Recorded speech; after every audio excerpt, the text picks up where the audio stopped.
Eu acho que a gente pode esperar uma montanha-russa de emoções e surpresas. Baby, don't hurt me no more. What is love? Vida longa ao fervo! Oi, gente, tudo bem? Oi, Prazer em Thiago. conhecer vocês. Parabéns pelo filme, achei super divertido. E eu chorei umas 3 vezes, talvez, no filme. Eu falei, achei que eu ia rir. Não, achei errado. Só 15 segundinhos de tietagem. Guilherme, você é uma grande inspiração para mim. Eu comecei a me montar por sua causa e por causa da Penélope Jean. Então, muito obrigado e parabéns pelo filme também. Pronto, acabaram os 15 minutinhos. Bom, minha primeira pergunta é para o Felipe. Parabéns pelo filme de novo. Contando um pouco para o público do Cinepop, o que a gente pode esperar de Fervo? Obrigado, Thiago, pela pergunta. Que bom que você gostou do filme. Eu acho que a gente pode esperar uma montanha-russa de emoções e surpresas. Surpresas, eu digo surpresas, eu poderia dizer dentro e fora da tela, assim, né? Por surpresas no enredo e surpresas por conta das expectativas que o filme cria, né? Isso tem sido recorrente nas conversas, é uma percepção, é notável que o filme passa aparentemente por vários gêneros, né? Então o filme ele tem uma certa... É um novelo de gêneros, talvez um novelo desfiado, porque ele também tem uma certa curva linear desse desvendar de gêneros, né? Ele começa com um filme aparentemente uma comédia romântica, né? A gente vai tentando identificar que filme a gente está vendo, o que esses personagens estão fazendo, onde esse filme está me levando, e aí quando a gente acha que o filme vai entrar num lugar comum desses filmes, ele leva a gente num outro lugar, e a gente precisa redescobrir personagens dentro desse filme e entender a relação entre os personagens que acabaram de entrar com aqueles que me apresentaram no início do filme. E isso vai se multiplicando ao ponto dos personagens depois se cruzarem através de suas almas e suas necessidades dentro de uma aventura que se desfecha em resoluções que são muito além dos personagens, que vão muito dentro do... assim, que eles vão dentro...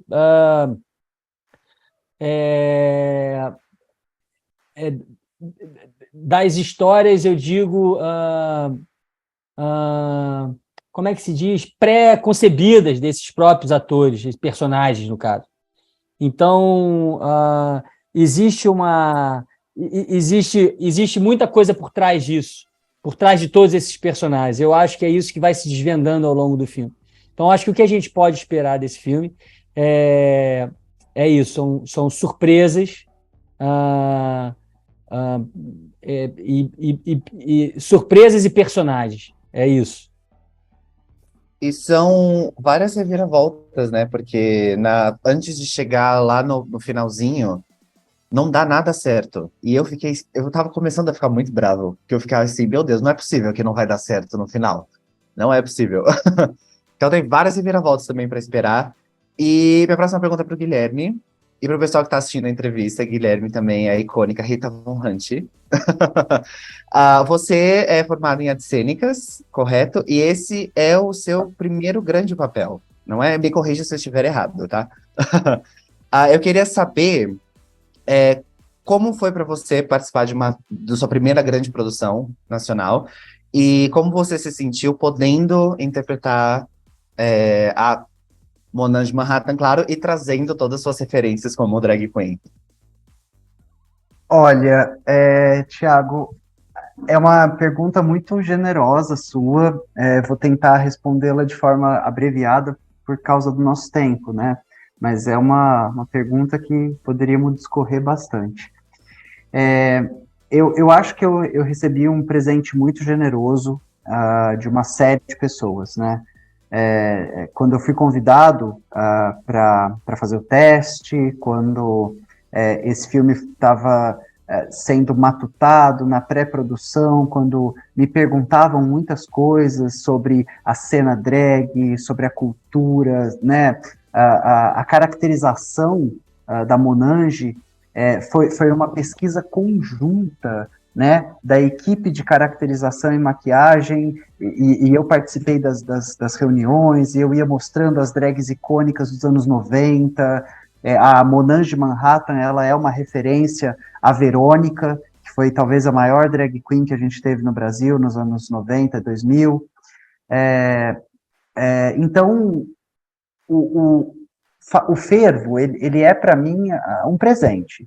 A equipe, o elenco é maravilhoso, a gente saiu muito entrosado, fiz amigos nesse filme, todo o elenco são pessoas com quem eu consegui uma proximidade muito querida.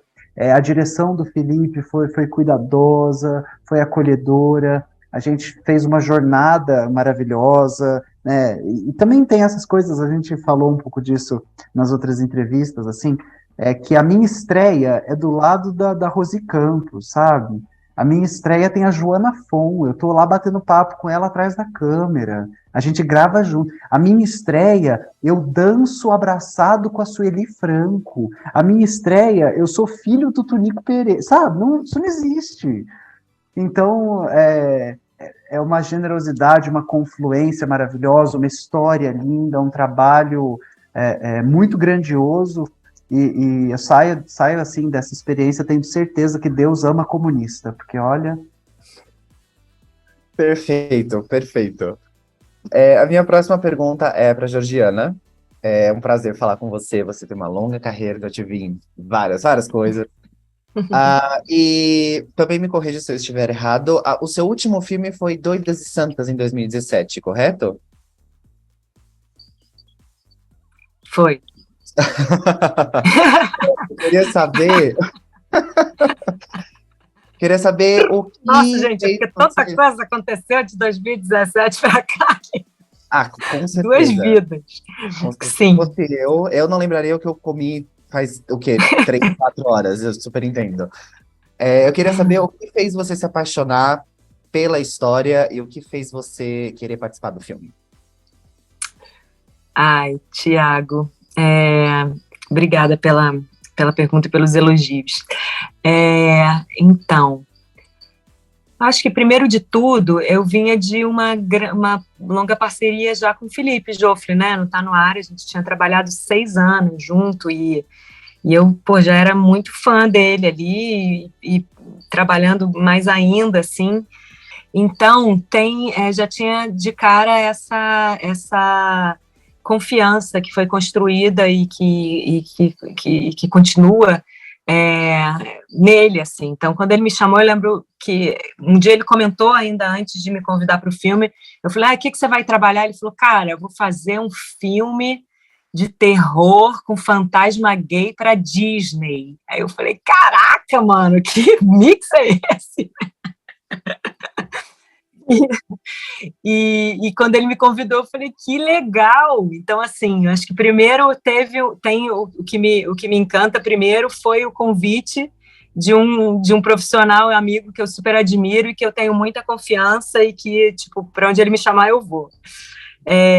E depois, eu acho que justamente aprofundando no roteiro, a temática, né? O que a gente falar de amor, a gente falar de diferenças, a gente lembrar da importância da gente aceitar o outro com as diferenças, e como o Gui falou há pouco tempo, né, onde que a diferença soma e não divide, né? Então eu acho que essa mensagem é uma mensagem muito importante para os dias de hoje, principalmente por esse momento de muita cisão que a gente está vivendo, e eu gosto muito, e eu sempre procuro esses lugares onde o trabalho pode dar voz a algum valor que para mim é muito importante.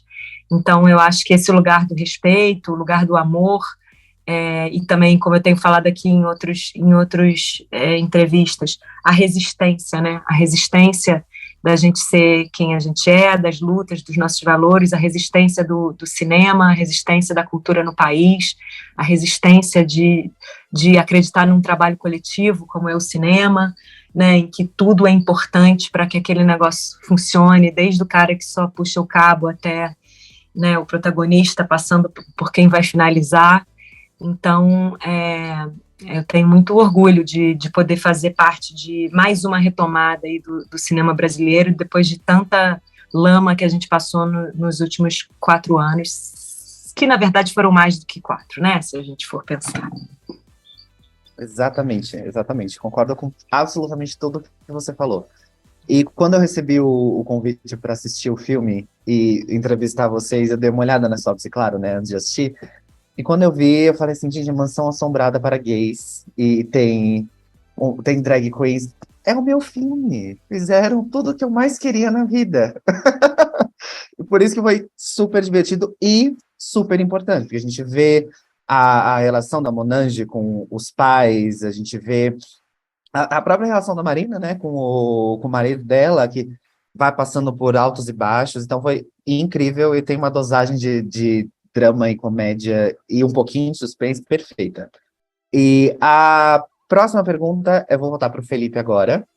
Nos créditos finais do filme, aparece que a história é original e trouxe uma inspiração de um filme francês chamado Poltergeist. Que eu fui dar uma olhadinha também, porque eu falei, não sabia que esse filme existia.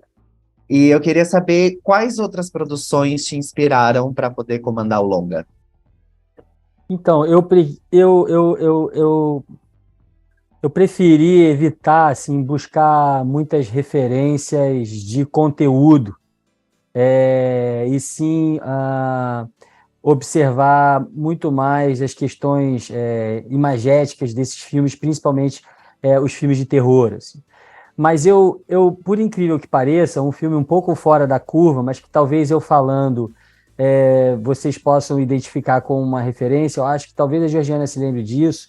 É um filme que sempre me chamou muita atenção quando eu li e que não estava necessariamente no conteúdo dos fantasmas, e sim no conteúdo do drama do casal e da casa. Ou seja, a casa, para mim, é um personagem. A casa, ela é ela é como se fosse o braço direito da própria morte. Ou seja, a casa, ela tem um fenômeno arquitetônico que fala muito. A casa, ela é o próprio limbo. A casa é a razão de tudo isso estar acontecendo. Então, a casa, ela tem muita importância. A casa é um barco no filme do Tubarão, a casa o próprio Titanic, a casa, ela tem esse fenômeno vultuoso. E isso é muito legal, você humanizar um imóvel, entendeu? E isso para os personagens é muito importante, porque afinal de contas eles são arquitetos. O Léo percebe isso. Os fantasmas, eles estão lá também porque um dia eles perceberam essa mesma razão. E a morte também. Então a casa, ela sempre teve uma significância muito grande para mim. Por isso que o próprio limbo, quando ele é representado no momento em que a personagem da Renata fica presa, ele tem os traços da casa, de uma certa maneira, posicionando a gente dentro daquele espaço. Ou seja, mesmo no limbo, a casa se faz presente. Então, talvez a única coisa que tenha sobrado para mim de Poltergeist nessa história toda, do Poltergeist, é a existência da casa. Porque, originalmente, essa história de Poltergeist, a única coisa que se manteve dela foi a ideia, porque as adaptações, tanto ao contexto dos dias de hoje, elas eram inevitáveis. Então, esse trajeto de sair daquele tempo, daquele filme chamado Poltergeist, que o próprio nome já criou razões para os debates, e talvez a partir do nome os debates foram se estendendo até a gente chegar ao ponto que a gente chegou hoje. Eu acho que de um filme muito mais condizente com os nossos dias. Então isso por si só faz com que os nossos filmes sejam muito diferentes e que tenha se mantido só a ideia. Mas aí eu voltando a um filme, e aí falando de referência, ou seja, então do Poltergeist para o Fervo, a distância é abissal, assim. Mas a ideia sempre foi muito interessante, talvez a ideia tenha me chamado muito mais atenção. E aí eu vou ser sincero, esse período todo de um pensamento sobre esse filme, que começa numa ideia de 5, na verdade, personagens presos numa casa, aterrorizando a vida de um casal, e basicamente o homem desse casal tendo como seu conflito maior a possibilidade de se perceber um homem gay, porque isso também acontece naquele filme como premissa, isso perde o sentido, né, ao longo dessa trajetória, mas junto disso, eu também faço... eu também tiro proveito para entender tudo isso e aprender com os filmes que a gente faz. Isso é muito bom. Às vezes a gente faz filmes e a gente sofre as consequências da crítica do filme, mas elas são muito importantes se a gente se entende dentro do tempo, fazendo os filmes que a gente faz. Eu vivi isso no Odd Que, meu primeiro filme, eu vivi isso no E aí Comeu, eu vivi isso em todos os filmes, e as pessoas falam, nossa, esse filme, como é que você faria esse filme de novo? Eu faria da mesma maneira, talvez se eu tivesse razões incompreendidas minhas hoje. Então, essa é uma responsabilidade que a gente assume quando a gente faz um filme, a gente põe a cara a tapa e a gente se coloca para debater sobre isso. Eu percebo que eu não tenho essa preocupação nesse filme, porque eu acho que ele ficou realmente muito bem colocado ao tempo e por isso ele se difere muito do Poltergeist. Mas, aí voltando a uma referência aparentemente estranha, mas talvez tendo falado tudo isso e mencionando a importância da casa, um dos filmes que primeiro bateu na minha cabeça foi Um Dia a Casa Cai com Tom Hanks. E aquele personagem preso naquela casa e sofrendo por não conseguir seguir a vida dele com a mulher dele naquele lugar, para mim era muito representativo desse casal, e esse casal para mim era o ponto de partida. E por incrível que pareça, o Felipe Abib tem uma Tom Hanksice nele, sabe?